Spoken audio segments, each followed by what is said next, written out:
that we found ourselves living in London and we were kind of getting a bit homesick. I didn't particularly enjoy living in London. Because we were, you know, very fragile at that stage, it could have went anywhere. Like, there could have been suicides, there could have been drunken jumping off bridges, there could have been accidents. When I used to play with drink and I used to go up on stage and I used to be nervous, I used to think to myself, I must be just a pathetic human being, you know.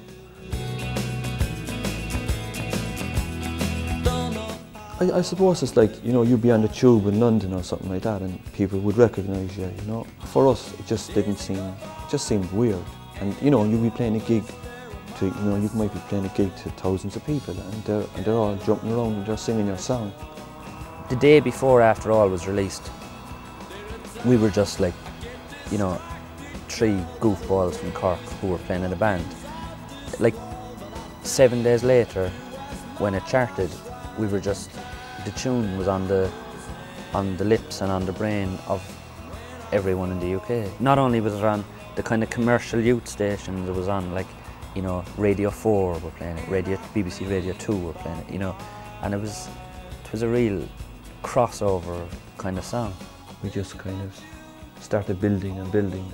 As a band, every week we got more and more press in the NME and the Melody Maker and Select magazine and all the various magazines, and it just kept going up and up and up and up and up every week. It was just more and more. Our profile just kept building and building. The Franks are different when they're doing music happily, because they do it so much that the crowd gets involved and it's much nicer to listen to than most music, and it's interesting, and the lads are such nice guys that when you get to know the lads, you get to know the band, and then you get to know the music, and you appreciate it all that much more. Part of such upbeat music, you know, it's very kind of like the early 90s kind of stuff that's just happy and it's upbeat and it's fun to listen to and like sing to in your car and stuff like that, so I just love it. I admire them so much because they've been all over, they've done everything and they're still not 5.5 miles up their own arseholes. They're so down to earth and it comes out in the music a lot. I mean, their most recent album is very down to earth. It's like their first album again. Okay, and here it goes. We're looking for bad dancers, so if you're very bad, we want bad dancing as well.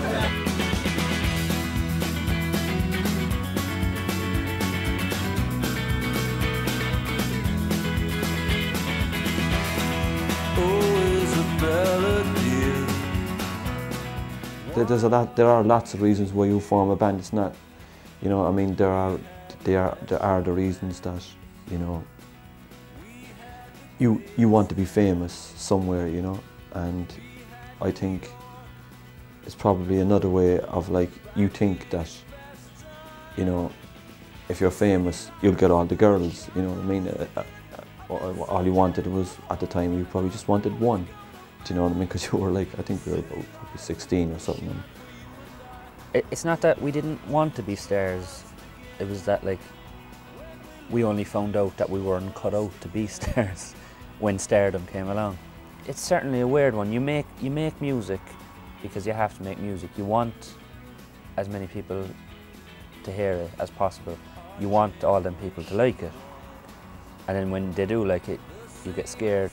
I remember us doing a gig, you know, doing a tour where we did 22 dates in a row. Do you know what I mean? Night after night after night.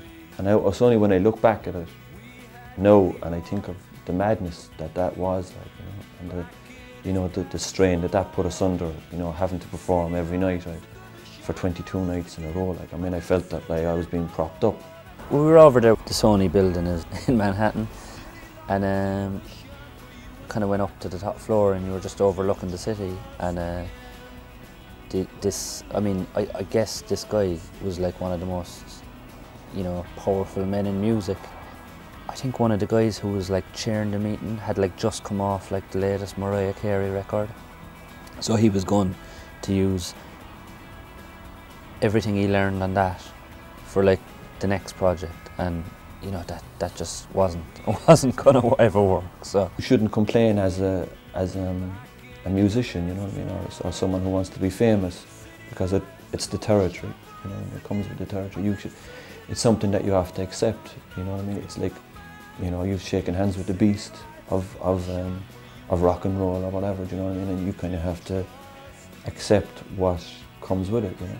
They didn't realise that if we weren't able to, you know, make the records and put everything we had, our whole heart and soul, into these albums, that we'd explode. They didn't get that.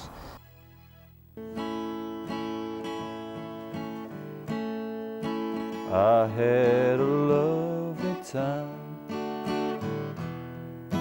I had a lovely time. Passing through all these years with you by my side. I had a perfect life, someone to hold at night, but I wasn't satisfied till I lost it all.